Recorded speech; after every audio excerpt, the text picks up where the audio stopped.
Allah Subhanahu wa taala menyebutkan dalam ayatnya, "Qu anfusakum wa ahlikum nara."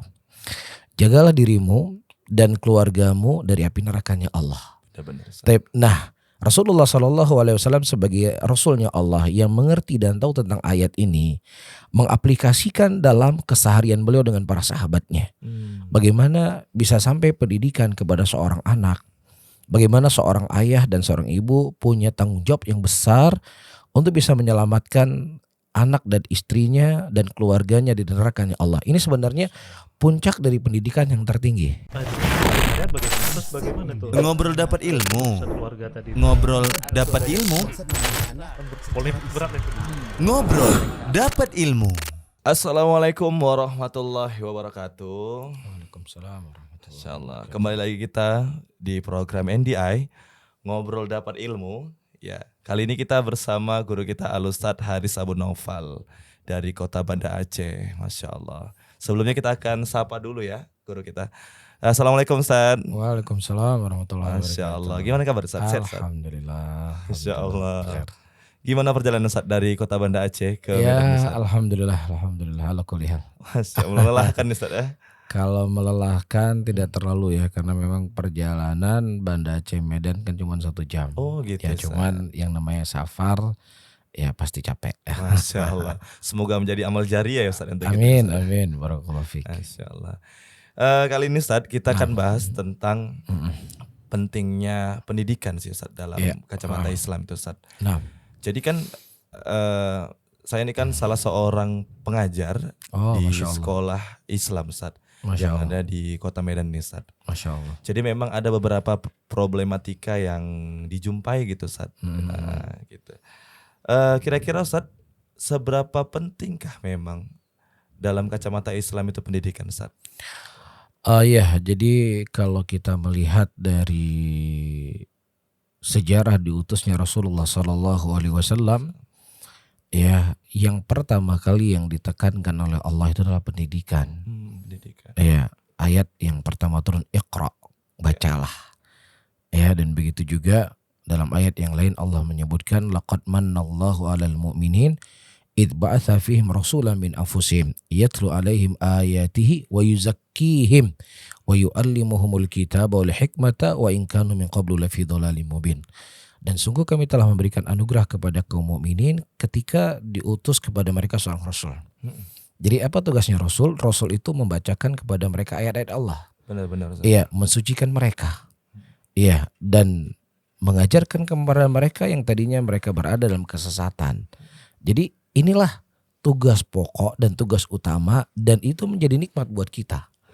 Ya, jadi diutusnya Rasul Shallallahu Alaihi Wasallam bukan mengajarkan kita A, B, dan C, tapi justru Rasulullah diutus oleh Allah untuk mengajarkan kepada kita sebuah pendidikan untuk menjadi manusia yang bahagia di dunia dan manusia yang bahagia di akhirat. Masya Seperti Allah. itu.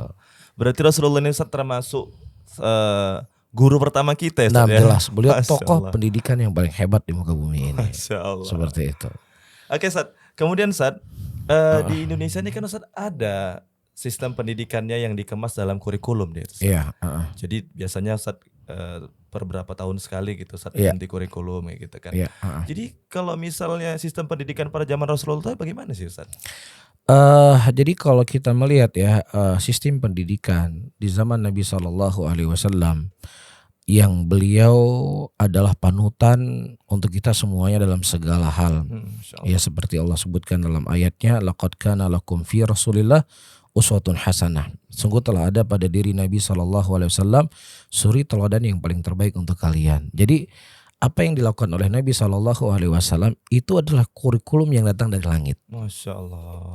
Yang mungkin memang tidak terbukukan dalam satu buku kurikulum pendidikan dari A sampai Z. Ya kan, tetapi perbuatan-perbuatan Nabi Shallallahu Alaihi Wasallam dalam mendidik anak beliau dan juga dalam mendidik para sahabatnya dan juga di dalam memberikan arahan kepada orang tua itu sebenarnya kurikulum yang tidak tertulis. Tetapi di situ ada hal yang tersirat. Ya, misalnya Allah Subhanahu wa taala menyebutkan dalam ayatnya, "Qu anfusakum wa ahlikum nara." Jagalah dirimu dan keluargamu dari api nerakanya Allah. Benar, Ustaz. Nah, Rasulullah SAW sebagai Rasulnya Allah yang mengerti dan tahu tentang ayat ini, mengaplikasikan dalam keseharian beliau dengan para sahabatnya. Bagaimana bisa sampai pendidikan kepada seorang anak, bagaimana seorang ayah dan seorang ibu punya tanggung jawab yang besar untuk bisa menyelamatkan anak dan istrinya dan keluarganya di nerakanya Allah. Ini sebenarnya puncak dari pendidikan yang tertinggi. Ya, bagaimana kita bisa menyelamatkan kita dari azabnya Allah. Ya, bahkan Rasulullah SAW ketika beliau mendidik anak-anak itu tidak hanya dalam bab gimana sholatnya, ya bagaimana berpuasanya, tetapi Rasulullah SAW juga menanamkan pendidikan kepada anak dari kecilnya sisi etika. Ya, dari sisi akhlak, ya dari sisi adab. Ya, apakah Rasulullah SAW mencontohkan akhlak dan adab beliau di tengah-tengah para sahabatnya atau di tengah anak-anak pada waktu itu? Ya, misalnya ketika Rasulullah SAW duduk-duduk dengan para sahabatnya, nah kebiasaan Nabi memberikan minuman di sebelah kanan. Itu kebiasaannya beliau.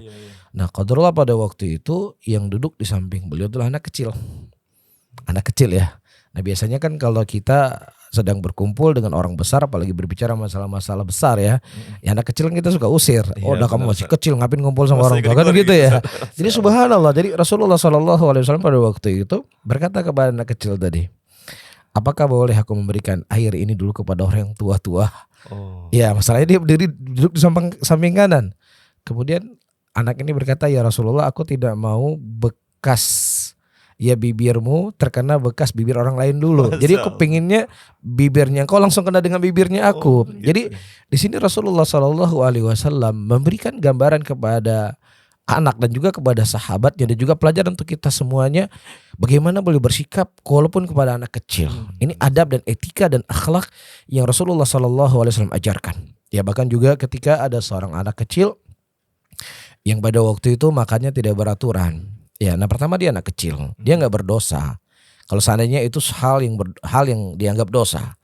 Ya, dan yang kedua dia masih kecil. Betul, ya, tapi subhanallah Rasulullah SAW justru mengarahkan anak ini agar makannya lebih baik. Jadi dia makannya mungkin tidak beraturan, dia makan yang tidak dekat darinya, diambil yang jauh. Ini kan adab ya, etika ya. Ini bukan sebuah dosa sebenarnya, apalagi dibuat oleh anak kecil.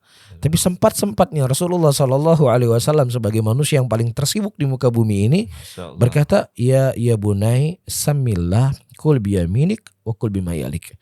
Wahai anak kecil, makanlah, sebutlah nama Allah, makanlah dengan tangan kananmu dan makanlah yang terdekat denganmu.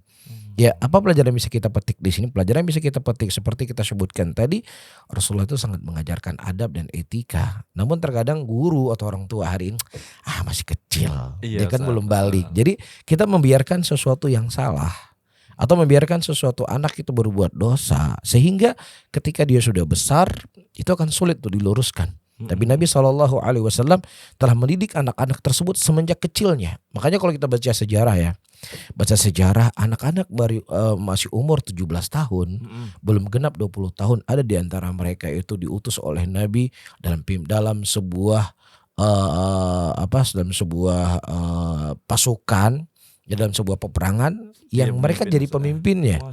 Dan mereka berhasil merebut daerah kekuasaan untuk melebar luaskan kekuasaan muslimin pada waktu itu. Usia 17 tahun itu ya Ustaz? Usia 17 tahun.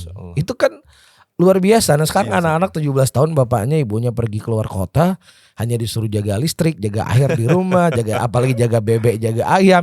Itu mungkin sudah kacau. Lah apalagi mengurus hal yang besar. Ini menunjukkan kepada kita pendidikan yang diatur dalam Islam, yang diajarkan oleh Nabi SAW, itulah pendidikan yang menghasilkan orang-orang hebat di muka bumi ini. Masya Allah. Di dunia mereka berhasil, ya seperti Umar bin Khattab menguasai sepertiga dunia. Di akhirat sebagian mereka sudah dikhabarkan sebagai penghuni surga. Jadi kembali kepada konsep ayat bahwasanya Rasulullah SAW itu sebagai suri teladan yang paling terbaik untuk kita. Jadi siapa saja guru yang mereka ingin keberhasilan kepada anak didiknya, begitu juga orang tua yang mereka ingin berhasil untuk mendidik anak-anaknya, maka tidak ada contoh bagi kita kecuali Nabi kita Muhammad SAW. Seperti itu. Nah. Jadi Ustaz, gimana kira-kira Ustaz cara Rasulullah itu mengajarkan anaknya gitu Ustaz? cara Taib. pendidikannya. Jadi seperti yang telah kita isyaratkan tadi ya, hadis-hadis Rasulullah SAW misalnya, beliau melihat anak kecil makannya tidak beraturan. Ya, Benar. nah kesalahannya itu kan makan tidak beraturan. Mm-mm. Tetapi Nabi SAW tetap mengarahkan. Tetapi yang kedua, kita lihat bagaimana cara Rasulullah meluruskannya. Belum memanggil ya bunai. Dengan Ya, lembut kali ya, anak. Ustaz Ya, ya. boleh panggil dengan panggilan sayang. Jadi Nabi ketika ingin berbicara dengan anak yang berbuat salah tadi, saya tuh sayang sama kamu, saya tuh cinta sama kamu. Makanya dipanggil dengan panggilan kelembutan. Dan Nabi SAW tidak langsung menembak ke kesalahannya. Tapi Rasulullah melayang dulu ke bahasan yang lain. Makan dengan tangan kanan, sebut nama Allah, makan yang terdekat denganmu. Benar. Ustaz, Ya, benar. jadi dia nggak merasa tersudutkan ketika dia itu diberikan nasihat. Dan ini hal yang penting ya bagi kita sebagai seorang guru atau bagi seorang ayah, sebagai seorang ibu ketika dia mendidik anaknya. Yang pertama, jangan dia biarkan anaknya berbuat kesalahan sekecil apapun. Walaupun itu bukan masalah haram tapi masalah etika. Tapi buatlah suasana ketika kita meluruskan, kita sedang tidak menyalahkan dia, kita sedang tidak menyudutkan dia, tapi kita menggunakan bahasa-bahasa yang mana ibu saya, bapak saya, guru saya mengarahkan saya atau meluruskan saya untuk kebaikan saya. Jadi memang ini butuh ada sesuatu yang yang dikuasai di dalam memberikan parenting kepada anak-anak. Jadi bukan hanya sekedar jangan ini wah dan lain sebagainya. Iya, Justru itu betul. tidak akan memberikan kebaikan kepada seorang anak seperti itu. Dan terlebih lagi sebenarnya Rasulullah SAW seperti yang kita sebutkan tadi, beliau memberikan arahan, memberikan bimbingan, tapi beliau sendiri adalah orang yang mencontohkan hal yang baik untuk anak-anak dan juga anak-anak muslimin. Ini saya contoh ya, misalnya orang tua dia keras melarang anaknya untuk merokok. Iya, benar, Ustaz. Bahkan dia bisa memukul anaknya yang masih Kalau SD ketahuan atau merokok SMP gitu ya, merokok. Ustaz, ya. Tapi dari sisi lain ya, dia minta beli rokok lewat anaknya. Oh. Ya, ini tolong beli rokok ya. Ini tolong beli rokok. Mulut kamu berbuih. Ya, melarang anak kamu isap rokok. Tapi bersamaan dengan itu, anak kamu yang kamu suruh beli rokok, ini nggak ada manfaatnya. Jadi Secara tidak langsung diajarkan dia ya, mengajarkan Ustaz, ya. anaknya isap rokok. Makanya Iya, para benar, ulama benar. salaf mereka mengatakan orang tua itu sebenarnya adalah tokoh yang paling dia panuti oleh anaknya. Jadi sampai-sampai mereka mengatakan apa yang dibuat oleh ayah saya itu yang terbaik. Dan apa yang ditinggalkan oleh ayah saya itu yang jelek. Jadi itu di mata anak. Jadi tanpa Anda berbicara, tanpa Anda mengomentari, diamnya Anda itu akan menjadi baik ataukah jelek di mata anak. Jadi ketika kita ingin mendapatkan anak yang baik, maka kita harus perbaiki diri kita dulu. Makanya Allah Subhanahu wa taala, ayat yang kita baca tadi apa? Ku anfusakum, jagalah dirimu. Iya, benar, Ustaz. Setelah kamu jaga dirimu, jaga anakmu. Jadi anakmu akan terjaga dari api nerakanya Allah ketika engkau mencontohkan hal-hal yang dengannya engkau bisa jauh dari nerakanya Allah. Tapi kalau kamu hanya jaga anak kamu dari neraka Allah, sementara engkau tidak terjaga, terkadang itu tidak memberikan efek yang besar. Seperti itu. Dan ini parenting yang penting, yang terisyarat, walaupun seperti yang saya sebutkan tidak termaktub dalam satu buku, oh begini-begini, tapi itu perbuatan Nabi SAW yang kemudian dijadikan kurikulum oleh para ulama menyimpulkan bagaimana cara Rasulullah mendidik di zamannya beliau. Seperti itu. Nih teman-teman sekalian, jadi edukasi untuk kita nih ya. Iya. Yang masih sering nyuruh anaknya beli rokok ini, Masya Allah. Tolong dihindarkan ini, secara tidak langsung jadi pengajaran nih untuk anaknya ini. Iya, dan juga menghindarkan rokok dari orang tuanya. Oh gitu ya, Ustaz. Masya Allah. Kemudian Ustaz, Iya. terkait dengan ibu, Ustaz, seorang Iya. ibu gitu. Nah. Ibu itu kan madrasah Iya, betul. untuk anaknya, Ustaz. Betul, Ya betul. kan? Berarti tempat dia mengajarkan, maksudnya dialah gurunya di rumah itu, Ustaz. Betul. Apakah memang hanya seorang ibu yang wajib untuk mendidik si anak tadi, Ustaz? Gitu. Jadi sebelum kita mengkerucut dari diskusi yang ingin kita diskusikan, anak ketika dia lahir, Iya, Ustaz. yang pertama yang akan dia lihat adalah ibu dan bapaknya. Benar-benar. Yang akan dia lihat adalah rumahnya. Jadi makanya mereka itulah madrasah yang pertama. Iya, dalam perkembangan dan pertumbuhan mereka. Jadi kalau seandainya apa yang dia lihat dari ibu dan ayahnya dan rumahnya maka insya Allah dia akan tumbuh menjadi anak yang baik. Tapi kalau seandainya dia melihat ibu dan ayahnya dan sekeliling sekitar dalam rumahnya ya hal yang tidak baik, maka dia akan tumbuh dalam kondisi demikian. Makanya Rasulullah SAW menyebutkan dalam hadisnya, ya setiap anak yang lahir itu lahir dalam keadaan fitrah. Tetapi siapa yang meyahudikannya, siapa yang menasronikannya, siapa yang memajusikannya, ibu dan bapaknya. Jadi dia sebelum bertemu temannya, sebelum bertemu dengan gurunya, sebelum bertemu dengan lingkungannya, sebelum bertemu dengan sekolahnya, yang pertama kali dia bertemu adalah ibu dan ayahnya. Jadi ibu ini dan ayah adalah hal yang terpenting untuk baik ataukah tidak baiknya anak tersebut. Terlebih Rasulullah telah mengisyaratkannya. Nah yang kedua, ya Rasulullah SAW telah menyebutkan dalam hadisnya setiap kita adalah pemimpin. Dan setiap kita akan ditanyakan kepada kepemimpinannya. Seorang suami dia menjadi pemimpin bagi rumah tangganya. Dan juga seorang istri juga dia akan menjadi pemimpin untuk rumah yang telah diamanahi oleh suaminya. Maka secara hukum asal ya si bapak bekerja mencari nafkah ya, dan si ibu yang mendidik anak-anak mereka. Dan sentuhan tangan seorang wanita itu jauh lebih baik daripada sentuhan seorang laki-laki. Masya Allah. Ya kenapa ibu itu lebih tulus dalam menjaga anak-anak. Makanya kita dapatkan orang-orang yang besar di muka bumi ini. Seperti Imam Syafi'i, seperti Imam Malik, seperti Sufyan bin Sa'id Ats-Tsauri. Yang mereka itu lahir dan tumbuh dalam keadaan yatim. Tapi mereka menjadi orang-orang yang hebat. Tidak hanya hebat di zamannya, mereka sudah meninggal ribuan tahun yang lalu, tetapi nama harum mereka masih dikenang hari ini. Tapi apa rahasianya? Selain dari taufik dari Allah, ternyata mereka punya ibu-ibu yang hebat. Mereka punya ibu-ibu yang berkorban untuk anaknya. Dikorbankan hartanya, dikorbankan waktunya, diantarkan anaknya ke sekolah. Mereka siap menjual apapun yang mereka miliki demi pendidikan anak-anaknya. Ya, jadi posisi seorang ibu dalam mendidik anak ini posisi yang sangat penting. Ya makanya seorang ibu jangan pernah berpikir udah anak saya sudah saya sekolahkan, saya sudah kasih SPP, ya sudah itu urusan sekolah. Enggak, sekolah itu urusannya cuma 20-30% saja. Benar. Selebihnya itu adalah bagaimana dia di rumah. Itu sebenarnya. Makanya kita akan mendapatkan anak ya antum sebagai pengajar di sekolah pasti akan melihat perbedaan antara anak yang satu dengan anak yang lainnya. Kalau kita mau membuat riset kecil-kecilan, kita akan dapat sejauh mana perhatian orang tuanya. Pasti perhatian orang tua kepada anak lebih, kita akan mudah untuk mendidik dan mengajarkan anak tadi. Tapi kalau orang tua, ibu dan ayah sibuk semuanya, pasti anaknya itu agak sulit tuh dijaga. Mungkin bisa dibuat riset kecil-kecilan, ini menunjukkan kepada kita apa yang telah kita diskusikan tadi, ini hal yang penting dalam pertumbuhan mereka. Benar, ya.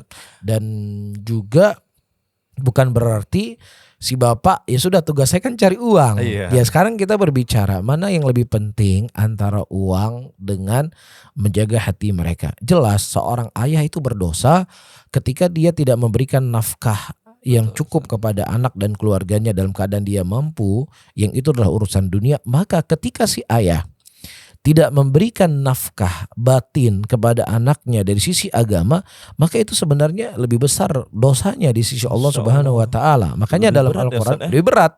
Jadi Jadi kan kiasnya kan seperti itu. benar-benar. Ketika dia menyia-nyiakan dalam urusan dunianya, dia telah berdosa. Tapi kadang-kadang di pandangan mata manusia, ini anak kok nggak diurus ya, ini anak kok nggak dikasih uang ya, ini anak kok nggak dikasih jajan ya, ini anak kok nggak dikasih sekolah ya, dan lain sebagainya, itu akan dipandang jelek oleh manusia. Tapi manusia jarang sekali memandang jelek ketika orang tua nggak menyuruh anaknya sholat, nggak menyuruh anaknya berpuasa, nggak menyuruh anaknya menutup aurat, tidak melarang anaknya pacaran. Itu tidak dianggap jelek di tengah-tengah masyarakat. Nah, stigma ini harus kita ubah.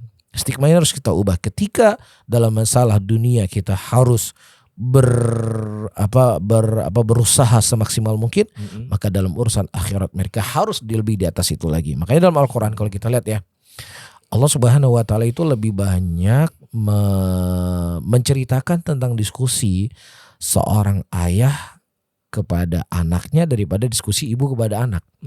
Padahal kan ibu lebih banyak di rumah kan. Iya Ustaz, kenapa Ya, gitu ya Ustaz? ya karena contoh misalnya kisah Nabi Yusuf ya dengan Nabi Yakub, kisah Nabi Ibrahim dengan anaknya Ismail, ya kisah Nabi Nuh dengan anaknya, kisah Luqman Hakim dengan anaknya. Ya karena sebenarnya ini ingin memberikan pelajaran kepada kita. ayah, sosok ayah itu adalah diantara komponen yang sangat penting untuk kesuksesan ya perkembangan seorang anak tadi. Namun kita lihat di lapangan, di rumah tangga muslimin, dan saya di setiap kajian terkadang saya sempat tanya ibu-ibu atau bapak-bapak, ketika ada masalah sama anak yang umurnya sudah 12 tahun, 13 tahun, itu biasanya sering menyampaikan unek-uneknya lewat Benar, siapa? Ustaz. Seringnya lewat istrinya. Iya, Ustaz. Ya jadi si anak ketika mau menyampaikan unek-unek lewat si ibu, si suami ketika menyampaikan unek-unek tentang anaknya lewat si istrinya. Lah kamu di mana? Ini kan darah daging kamu, gitu kan? Iya, Ustaz, ya. Darah daging kamu. Nah sementara Nabi Allah Ibrahim itu berdiskusi hal yang sangat intim dengan anaknya. Masalah-masalah yang cukup privasi. Begitu juga Nabi Yusuf cerita hal cukup privasi kepada ayahnya. Ini menunjukkan kedekatan di antara mereka. Bahkan Nabi kita Muhammad SAW ketika Fatimah radhiyallahu taala anha sudah menikah dan punya anak, beliau sempat curhat kepada Rasulullah. Bahkan beliau meminta kepada Nabi untuk dijadikan seorang pembantu karena beliau sangat lelah, capek mengurus Hasan dan Husain. Dan Nabi mengajarkan pada waktu itu untuk berzikir sebelum beliau tidur. Ini kita ingin mengambil sebuah pelajaran bagaimana kedekatan seorang ayah dengan anak walaupun setelah menikah. Benar, Lah Ustaz. kalau kita cerita sibuk, ya Nabi sibuknya itu luar biasa. Iya, Ustaz. Sibuknya kita nggak sesibuk Nabi, tapi boleh sempat untuk mengurusi keluarganya. Nah di sini bapak-bapak, ya jangan nanti dari hari Senin sampai Jumat dia kerja, Sabtu Ahadnya dia meluapkan hobinya. Benar, Ustaz. Ya Sabtu Minggu nih naik sepeda, besok mancing. Jadi anaknya tubuh itu dia nggak sadar. Gak ada waktunya untuk keluarga. Gak ada waktu untuk keluarga. Jadi inilah yang kemudian menjadi sebab ada kerenggangan di antara seorang ayah dengan anak-anaknya. Itu sebabnya. Atau sebab yang kedua, si anak terlalu cepat diantarkan ke pesantren. Oh gitu. Ustaz. Umur SD sudah masuk pesantren di luar kota, ketemu 6 bulan sekali. Baiknya, Ustaz. Ini umur enggak, berapa, Pak. Ustaz? Jadi sebenarnya tidak ada dalam timbangan syariat umurnya sekian, umur sekian. Ustaz. Cuman anak itu masih butuh kasih sayang dari orang tuanya. Betul, Ustaz. Ya makanya pernah Rasulullah SAW, ya beliau kebiasaan beliau mencium anak-anak dan itu anak-anak beliau sebagai bentuk kasih sayang dan rahmat. Kemudian ada seorang sahabat Rasulullah berkata, ya Rasulullah, bukan kebiasaan kami mencium anak-anak. Kata Nabi, kamu gak punya rahmat. Ya jadi anak itu perlu dicium, perlu dipeluk-peluk, perlu dikasih sayang. Benar, Ustaz. Ya jadi ketika dia sudah berpisah semenjak kecil dari orang tuanya, disitulah mulai ada kerenggangan antara dia dengan ayah. Apalagi si ayah sibuk, cuma didatangi 6 bulan sekali atau setahun sekali, maka ini nggak baik untuk pendidikan si anak. Jadi anak itu kita jaga, kita urus sendiri, karena ini harta yang paling berharga. Kita punya mobil, kita nggak lepas sama orang, Benar, Ustaz. harus saya yang bawa. Benar nggak? Benar, Ustaz. Kita punya toko, harus saya yang jaga. Bahkan dia punya karyawan sudah ratusan orang, tokonya tetap dia jaga. Dia nggak percaya sama Iya, orang. benar, Ustaz. Tapi subhanallah, kenapa dalam masalah anak yang masih kecil dia percayakan sama orang totalitas. Iya, Padahal Ustaz. anaknya masih SD, totalitas dia percayakan kepada anaknya. Padahal itu Enggak. aset yang paling penting. Aset yang Ustaz. paling penting, lebih berharga dari mobil. Iya, Kan seperti itu. Wah enggak, ini orang yang soleh, yang pinjam mobil kamu juga orang soleh, kamu Iya, nggak Ustaz, kasih. betul. Yang pegang toko kamu juga orang soleh. Bener gak sih? Benar, Ustaz. Jadi sebenarnya si anak itu ya dididik dulu dengan orang tuanya. Ketika dia umurnya sudah matang, dia sudah puas ya bersama orang tua, sudah puas ya dan dia sudah telah mengambil pelajaran banyak dari orang tuanya dan dia tetap akan akrab dengan ibu dan ayahnya, maka mungkin perlu si anak itu mulai berjalan. Ya karena sebagian para ulama salaf di masa kecil yang saya baca-baca itu, mereka mengantarkan anaknya di pagi hari. Sorenya mereka pulang ke rumah. Imam Ahmad diceritakan seperti itu, sebelum subuh sudah berangkat. Malamnya beliau pulang ke tempat ibunya. Masya Allah. Ya, jadi supaya ada kepuasan di dalam dia dalam perkembangan hidupnya. Maka saya pernah cerita waktu itu ada guru saya Syekh Abdullah Mar'i datang ke Indonesia di sebuah pesantren. Nah, beliau melihat banyak anak kecil. Ini siapa kata Syekh? Ini santri. Santri masih kecil seperti ini kata Syekh. Orang tuanya nggak sayang sama dia. Jadi ada hal-hal yang ingin dibuat kebaikan, tapi kalau bukan dengan cara yang baik terkadang itu tidak akan memberikan kebaikan. Seperti itu. Ustaz. Nah, Masya Allah. Jadi Ustaz baik kita dulu Ustaz. Baiknya di usia berapa Ustaz? ya mungkin dia sudah SMA, SMA ya, ya Ustaz, sudah ya. balik dan sudah mulai dewasa, mungkin mulai dilepas.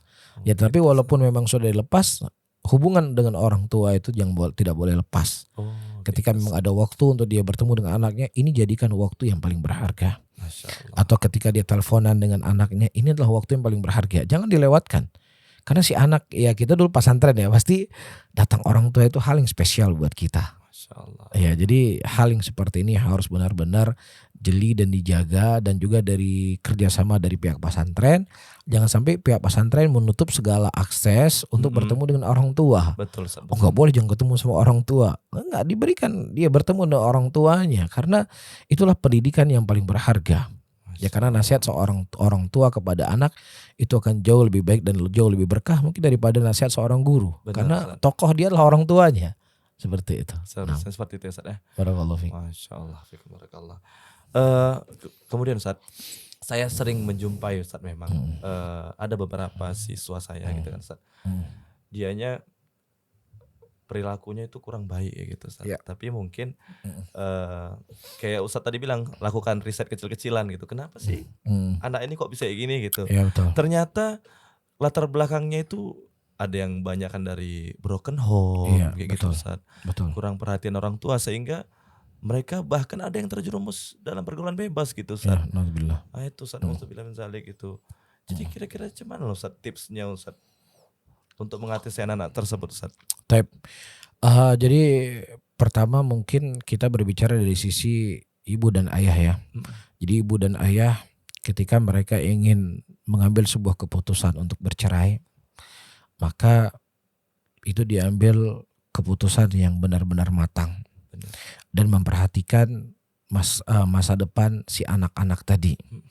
Kalaupun memang seandainya tidak ada jalan kecuali dengan bercerai, maka hal yang Anda harus pikirkan pertama bukan harta gono gininya, bukan di luar pembahasan boleh atau tidak boleh ya. Ya, bukan apa yang telah Anda kumpulkan dari dunia, tetapi bagaimana mendidik anak-anak ini. Karena ini aset untuk dunia dan akhirat kita. Benar Ustaz. Begitu juga teman-teman yang ingin poligami, silakan Anda berpoligami. Ya, karena itu adalah sunnah dari sunnah Rasulullah SAW. Tetapi sebelum Anda melangkah ya untuk berpoligami, Anda harus punya manajemen yang baik. Masya Bagaimana Allah. untuk mengurusi anak-anak Anda. Gitu ya Ustaz. Ya, jangan sampai ya nikah poligami, ya kemudian beranak sana, punya anak, tapi dia nggak punya manajemen. Bagaimana untuk mendidik anak-anak yang dia sudah punya. Ya, jangan kita ingin menghidupkan satu sunnah Rasulullah, tapi sunnah Rasulullah yang lain kita abaikan.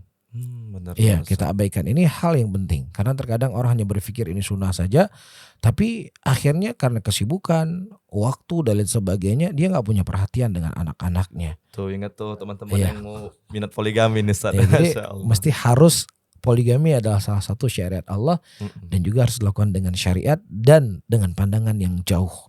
Ya, melihat sisi maslahat dan mafsadahnya. Kemudian ya orang tua harus punya silah yang kuat kepada Allah Subhanahu wa taala. Ya, silah harus punya hubungan yang kuat dengan Allah. Jadi jangan hanya, saya kan sudah mensekolahkan anak saya di sekolah yang paling baik, yang paling mahal, yang paling islami yang ada di kota ini. Udah, itu urusan mereka. Iya Ustaz. Terkadang kan stigma orang tua seperti itu. Dia nggak sadar para nabi dan para rasul yang mereka, anak-anak mereka tumbuh di rumah nubuah. Tetapi kita banyak mendapatkan ayat-ayat dalam Al-Quran, Nabi dan Rasul tersebut berdoa dan memohon kepada Allah agar diberikan kepada mereka anak yang soleh. Ini Nabi, ini levelnya sudah Nabi. Ya, seperti doa Nabi Allah Ibrahim, Rabbi habli minas solihin. Ya Robku, berilah kepadaku anak-anak yang soleh. Ya, dan juga ayat yang cukup populer, Rabbana hablana min azwajina wa dzurriyyatina qurrata ayun waj'alna lil muttaqina imama. Ya Rabb kami, berikanlah kepada kami istri-istri dan keturunan-keturunan yang bisa menyejukkan mata kami, dan jadikan mereka adalah ya lil muttaqina imama, jadikan mereka imam bagi orang-orang yang mau bertakwa. Jadi ini yang mereka minta. Begitu juga Nabi Allah Ibrahim berdoa kepada Allah, wajnubni wa baniya an na'budal asnam. Ya Allah, jauhkanlah diriku dan keturunanku dari yang namanya menyembah berhala. Ini doa seorang nabi yang mereka telah mendidik anak mereka di puncak totalitas perhatiannya mereka. Tapi bersama dengan itu mereka berdoa. Lah kita sekarang mendidik anak cuman sekedarnya terus nggak berdoa lagi. Betul, jadi akhirnya terjadilah apa yang terjadi. Ya bahkan kalau kita melihat syariatnya Allah Subhanahu wa taala, ya sebelum adanya anak, sebelum ada anak nih, Rasulullah Shallallahu alaihi wasallam sebagaimana hadis yang datang dari Abdullah bin Abbas yang disebutkan dalam Sahih Bukhari, mengajarkan kepada kita ketika kita akan mendatangi istri kita, kan ada doa yang kita baca. Betul, Ustaz. Bismillah Allahumma janibni syaitan wa janib syaitan mimma razaqtana. Ya Allah, jauhkanlah kami dari syaitan dan jauhkanlah syaitan dari apa yang kau berikan rezeki kepada kami. Jadi anaknya itu belum ada, belum hamil lagi anak istrinya, tapi sudah berdoa kepada Allah agar dijauhkan dari syaitan tadi. Maka di sini orang tua harus punya ya kesemangatan untuk selalu berdoa kebaikan untuk anaknya. Iya, dan harus ada beban dalam hidupnya ketika guru memberikan informasi anak bapak begini, anak bapak begini, anak bapak begini, harus ditangani dengan serius. Ini enggak, Ustaz, dibebankan sama guru ya Iya, semua nih, Ustaz. makanya ini sebuah kesalahan seperti yang kita Iya. sebutkan tadi. Tanggung jawab ya pendidikan anak-anak itu kembali kepada kedua orang tuanya. Benar, Ketika di sana orang tua tidak memberikan contoh yang baik, Anda membawa anak-anak kepada Imam Ahmad sekalipun. Ya belajar dengan Imam Ahmad kalau Imam Ahmad masih hidup. Sementara di rumah Anda tidak mempraktekkan Islam, agama yang anaknya pelajari di pesantren, ini terkadang tidak memberikan efek yang baik. Tidak memberikan hal yang positif untuk perkembangan si anak. Ya, jadi mau tidak mau harus ada kerjasama yang baik antara orang tua dengan sekolah. Benar, Nah apalagi kadang-kadang orang tua, saya udah bayar SPP anak saya kok kayak gini. Kadang itu, suka Ustaz. begitu. Betul, Ustaz. Ini anak saya disuruh sholat malas, disuruh ke masjid malas. Lah bapaknya lagi Mana guru mau ngajarkannya itu? Iya, dia lagi dikumandangkan adzan, bapaknya lagi ngerokok. Iya. Iya enggak? Anak saya kok pulang sekolah main game terus. Keluar pesantren HP-an terus. Lah kamu bapak ibu kira-kira berapa di tangan kamu ada HP atau enggak? Benar. Jadi gurunya itu berdarah-darah lah ya bahasanya, mengajarkan jangan main HP, jangan main HP. Dia lihat ibu dan bapaknya dengan HP-nya, itu namanya hilang semua apa yang ada dalam ingatannya. Kembali kepada kaidah, apa yang dibuat oleh guru saya, oleh bapak saya adalah baik. Apa yang ditinggalkan oleh ibu dan bapak saya adalah jelek. Ya jadi ibu saya itu memang, guru saya di sekolah melarang saya pegang HP karena dia gak sayang sama saya. Karena dia benci sama saya. Ini orang yang sayang sama saya Benar, Ustaz. meregang HP. Jadi berpikiran gitu dia, Ustaz. Iya itu anak itu hal yang harus digarisbawahi. Makanya harus ada ya suasana yang sama antara suasana sekolah dengan suasana di Di rumah. benar. Cuman kadang-kadang orang tua udahlah daripada di rumahnya dia rusak, misalnya pesantren. Iya. Dari kecil masuk pesantren akan ada masalah lain lagi Benar, Ustaz. yang akan dimunculkan oleh si anak tadi. Ada lagi, Ustaz. Nah, Dia yang masih kecil anaknya nih, timbang ribut dikasihnya handphone. Udahlah timbang ribut lah kasih handphone. Gitu, Ustaz. Itu kan salah satu pendidikan yang negatif. jadi Ustaz. saya punya teman ya. Mm-mm. Jadi beliau punya anak. Nah anaknya ini qadarullah masyafa'al diberikan HP dari umur 1-2 tahun kalau saya nggak salah. Wih. Dari 2 tahun ya karena ya mungkin ini adalah masalah yang dihadapi oleh orang tua supaya hidupnya simpel, supaya dia nggak mau diganggu, supaya dia anaknya nggak nangis, nggak berisik, nggak rewel, ya udah dikasih HP, diam itu anak sudah. Jadi subhanallah ya dia kecanduan HP, ya akhirnya dia tidak bisa berinteraksi dengan dunia luarnya. Ya jadi kalau dia pergi ke sebuah tempat itu dia akan berjalan. Dia cuma tahu dunia dia dalam HP. Di luar itu dia nggak tahu ada manusia. Iya, Jadi kalau ada api dia pegang api, kalau ada mobil dia langsung akan lewat, dipanggil dia tidak akan mendengar. Ya dan akhirnya ya dia harus disekolahkan dengan sekolah yang super mahal di tempat yang khusus dan itu butuh proses waktu yang sangat lama. Kasian juga orang tuanya Dan kan. ini banyak kasus challenge seperti ini. Ya jadi Anda berpikir hanya dalam 5 menit itu, Benar. tapi membuat masa depan anak-anak hancur. Ya jadi kalau Anda memang kalau memang Anda memang tidak mau mengurusi anak-anak, ya udah sekalian nggak usah beranak, kan Iya, seperti itu. Betul, Ustaz. Daripada anak hidup anaknya dikasih HP. Tapi kita kan sunnah Rasulullah harus punya banyak anak. Oke, sunnah Rasulullah SAW harus punya banyak anak. Nabi banyak suami istrinya banyak. Walaupun memang anaknya tidak terlalu banyak, tapi beliau punya anak-anak muslimin yang sangat banyak. Tetapi beliau fokus karena ini adalah salah satu hal yang penting dalam kehidupan seseorang. Jangan sampai Anda menyanyiakan anak Anda hari ini. Anda tidak memberikan perhatian yang besar kepada anak Anda di saat Anda sudah mulai tua. Afwan Ustaz.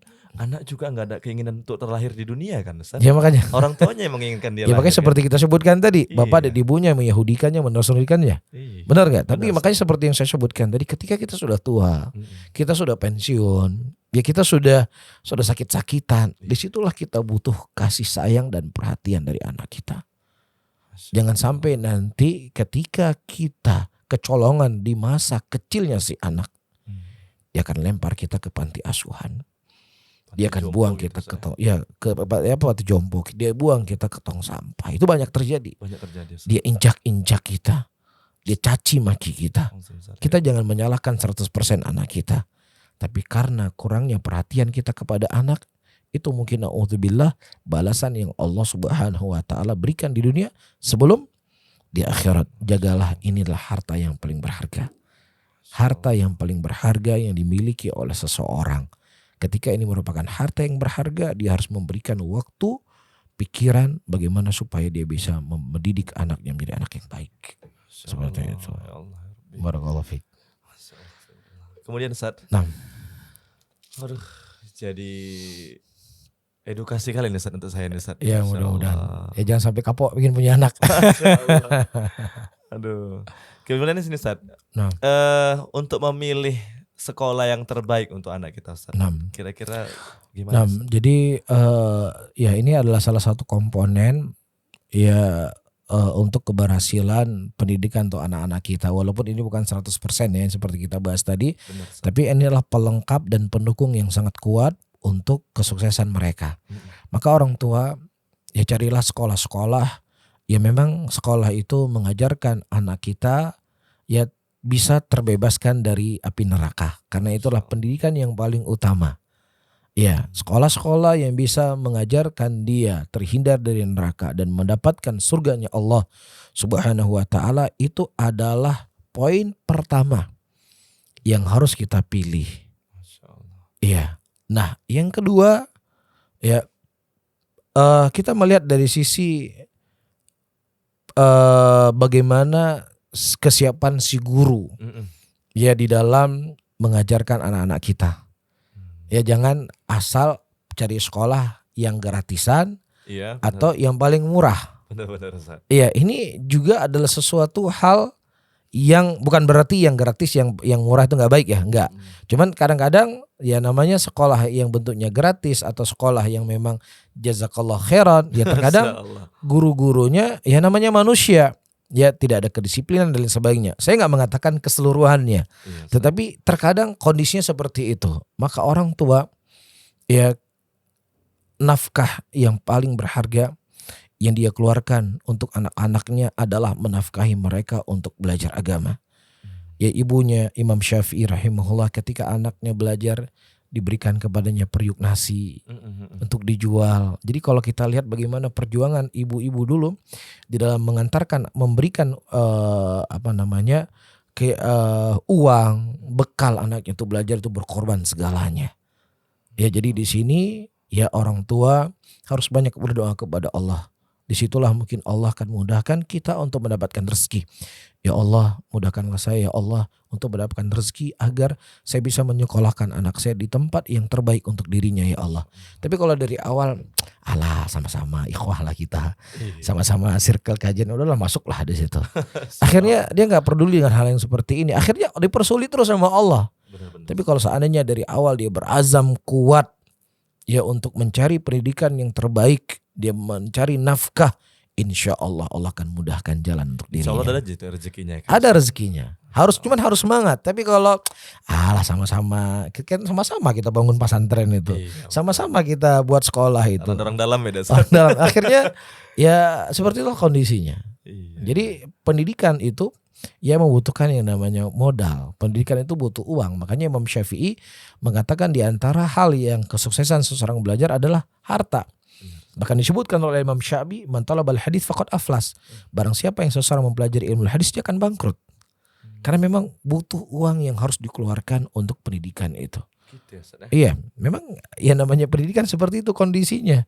Jadi jangan kita memaksa diri membuat pendidikan-pendidikan yang sifatnya gratis yang kemudian kita nggak punya kemampuan. Itu hal yang penting. Nah, kalau di Arab Saudi di sekolahnya gratis ya itu ibaratnya bahasa kita APBD negara masuk ke situ. Negara yang ya memberikan bantuan. Tapi kalau seandainya ya tidak ada dana yang itu bentuknya besar ya dari negara dan lain sebagainya, dan kemudian kita berembuk dan bermusyawarah untuk mencari atau membentuk sekolah gratis yang akhirnya di tengah jalan bubar dan lain sebagainya. Jadi sebenarnya kita jangan terbebani beban yang kita terkadang tidak dibebani oleh Allah. Karena yang menjadi beban bagi pendidikan anak itu adalah orang tua. Orang tua dia wajib untuk memberikan nasi, makanan untuk anaknya. Benar. Dan apa saja yang mendukung untuk akhiratnya itu lebih menjadi kewajiban buat dia. Nah, beda halnya kalau memang kita ada kelapangan ya silakan. Iya, Ustaz. Tapi kita harus kembali, stigma ini harus dibangun dan harus diinformasikan kepada orang tua. Orang tualah yang hukum asalnya mengeluarkan harta untuk pendidikan anak-anaknya. Betul. Seperti itu. Ya, sekolah tadi hanya memfasilitasi. Hanya ya kan, Ustaz? memfasilitasi. Nah, ketika memang ada kondisi ya muhsinin atau orang-orang yang berbuat baik ingin mensedekahkan, alhamdulillah. Tapi secara hal yang lainnya orang tua jangan mau harta yang paling berharga yang dikeluarkan oleh seseorang untuk agama orang lain yang berpartisipasi. Benar, Ustaz, benar. Iya, harus dengan tangan saya. Saya harus semaksimal mungkin mencari rezeki agar uang saya inilah yang membuat anak saya itu atau berhasil dalam belajar. Itu harus punya mental yang kuat dari orang tua. Kan ada rasa kepuasan tersendiri Pasti. kan, Ustaz, ya? Pasti. Makanya kalau kita baca bagaimana perjuangan para salaf mensekolahkan anaknya itu luar biasa. Masya Allah. Mereka nggak cari gratisan. Seperti itu. Dan saya tegaskan kembali bukan berarti tercela ya sekolah gratis. Ada orang buat sekolah gratis, alhamdulillah ini hal yang baik. Tapi guru-guru yang mereka mengajar di sekolah gratis sudah dengan komitmen gratis tadi, maka Anda juga harus bertanggung jawab. Jangan nanti karena sekolahnya gratis, ya sudah gurunya juga, Ustaz. sebulan sekali masuk kelas. Iya. Ya kemana kok nggak hadir sekolah? Ya saya harus cari kerjaan di luar. Masalah lagi kan? Iya, Ustaz. Kita sudah mengambil amanah tadi. Jangan sampai amanah tersebut tersia-siakan. Jadi kalau memang kita tidak mampu, ya jangan membebani sesuatu yang kita tidak mampu. Betul, Ustaz. Ya, seperti itu. Allahumma sholli. Jadi gini, Ustaz. Kita ketahui bersama bahwasannya banyak sekolah-sekolah sekalipun dia sekolah Islam yang ada di negara kita ini, Ustaz. Dia masih campur baur, Ustaz. Apalagi kan di seusia anak SMP dan SMA itu, Ustaz, tingkatnya itu kan. Itu kan lagi masa puber-pubernya itu, Ustaz, Ya, ya betul, kan. Keinginan cari tahunya satu sama lain gitu. Lawan jenis itu kira-kira gimana, Ustaz? Sepenting apakah memang untuk memisahkan antara laki-laki dan perempuan itu, Ustaz? Taib, hadis-hadis yang disebutkan oleh Nabi SAW menyebutkan bahwasanya fitnah yang paling terbesar bagi kaum laki-laki itulah perempuan. Benar, Ustaz. Dan takutlah kamu dengan perempuan karena orang-orang yang terdahulu hancurnya mereka karena wanita. Ya makanya dalam Islam itu ya ada pemisah di antara laki-laki dengan perempuan. Dalam sholat itu ada sholat khusus tempat laki-laki dan sholat khusus bagi perempuan. Benar. Yang mana ada hijabnya antara laki-laki dengan perempuan. Yang mana si perempuan mereka memakai mukena, memakai pakaian yang menutup auratnya, dan mereka tidak saling berbicara, mereka tidak saling berhadapan.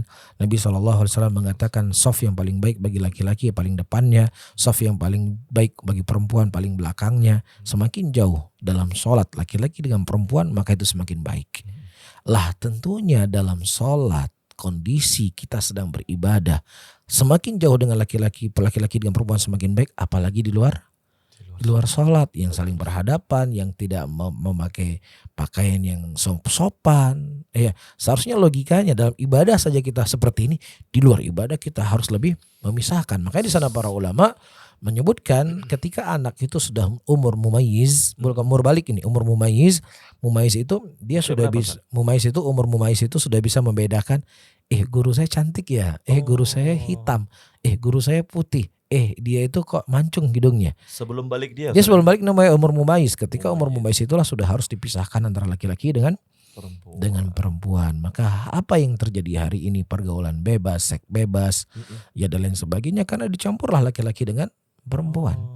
Ya sehingga terjadi pergaulan yang naudzubillah, anak SD sudah berzina, anak SD sudah, bahkan saya baca berita ada grup SD itu khusus untuk LGBT. SD-nya sih sudah ada grupnya sendiri, naudzubillah. Ini ada gitu ya, Ustaz. PR besar, saya baca berita ini. Saya dengar PR besar. PR besar bagi orang tua, bagi pihak sekolah. Ya ini adalah bukan masalah kecil, ini masalah besar dalam kehidupan kita. Masih SD pula itu ya, Ustaz. Masih SD. Karena apa ya? Karena diberikan kebebasan segalanya, tidak ada kontrol dari guru, tidak ada kontrol dari orang tua. Akhirnya terjadilah apa yang terjadi. Makanya Islam telah memberikan kepada kita solusi yang terbaik dan telah ada contoh juga terbaik. Pemimpin yang menguasai sepertiga dunia, itu didikan cara Islam. Sepertiga dunia di bawah kekuasaan Umar bin Khattab. Jadi dunianya ada di kaki mereka, surga ada genggaman mereka. Nah, seperti itu. Jadi Ustaz, bagaimana lah Ustaz, kalau memang si anak tadi sudah terjerumus Ustaz, ya kan, sudah terjerumus karena latar belakangnya yang bagaimana tadi kita bahas kan, dia sudah terjerumus ya Ustaz. Apalah solusinya Ustaz kira-kira Ustaz? Ya, yang pertama seperti kita sebutkan tadi, dia banyak, orang tuanya banyak berdoa. Ya karena sesuatu itu milik Allah dan Allah yang bisa membolak-balik hati manusia. Dan yang kedua, ketika si anak itu memang kondisinya bandel dan lain sebagainya, berarti kalau kita ibaratkan dia penyakit fisik, ya pastikan ada pengobatan khusus. Ya mungkin harus ada ya perhatian yang lebih banyak, perhatian yang khusus dari pihak guru ataukah dari orang tua, ya untuk bagaimana agar supaya anak itu bisa berubah. Kita hanya bisa melakukannya, hanya bisa berusaha. Adapun hidayah itu semua milik Allah. Ada keterbatasan kita sebagai manusia, tidak semua apa yang kita inginkan akan kita dapatkan. Nabi Nuh alaihissalam sangat menginginkan agar anaknya itu bisa masuk Islam. Benar, sampai Allah datangkan air bah, si anak dipanggil oleh ayahnya, ayo kita sama-sama menaiki kapal ini. Anaknya justru berkata bahwasannya saya akan mencari jalan keselamatan sendiri. Nah di sini memberikan pelajaran kepada kita, ayah dan ibu, pihak guru dan semuanya semaksimal mungkin berusaha untuk memberikan hal yang terbaik kepada anak yang memang sedang punya masalah. Tapi ketika kita sudah semaksimal mungkin untuk mengurusinya, maka kembali keterbatasan kita sebagai manusia, kita nggak lebih mulia dibandingkan Nabi Nuh alaihissalam, agar tidak merasa kita kecewa kepada Allah. Jangan sampai kita suudzon kepada Allah, karena memang hidayah itu sesuatu yang mahal. Terakhir Ustaz, pesannya Ustaz untuk orang tua Ustaz, dalam pendidikan anak. Jadi pesan saya kepada orang tua, pertama banyaklah bersyukur kepada Allah dari nikmat dan rezeki yang Allah Subhanahu wa taala berikan. Karena di sana banyak orang-orang tua, banyak suami dan istri yang mereka tidak diberikan nikmat oleh Allah berupa anak tadi. Jadi banyak bersyukur. Nah yang kedua, ketika sebuah nikmat itulah nikmat yang besar, nikmat yang agung, maka pengorbanan kita juga harus lebih besar dan lebih agung lagi. Ya untuk demi kesuksesan anak-anak tersebut. Ya kemudian yang ketiga, ya berikanlah waktu yang paling berharga dalam hidup kita bersama anak-anak kita. Ya bersama keluarga kita. Jadikan itu adalah prioritas pertama dalam hidup. Ya, ketika misalnya kita sudah janji dengan anak untuk pergi sebuah tempat, tiba-tiba ada temannya ngajak, dibatalin acara anaknya, dibatalin acara keluarganya. Ini adalah hal yang mungkin efeknya tidak terjadi sekarang, tapi efeknya terus berlanjut suatu saat. Ya kembali kepada hal yang kita sebutkan tadi, ada kerenggangan antara si ayah dengan anaknya. Ya jadi orang tua yang keempat, yang terakhir, ya harus punya waktu yang khusus untuk menggali warisan-warisan dari Nabi Muhammad SAW, atau orang-orang yang memang punya kekhususan di dalam dia melihat, menilai bagaimana memberikan pendidikan kepada anak-anak. Jadi ini memang sesuatu yang memang harus kita baca, kita telaah.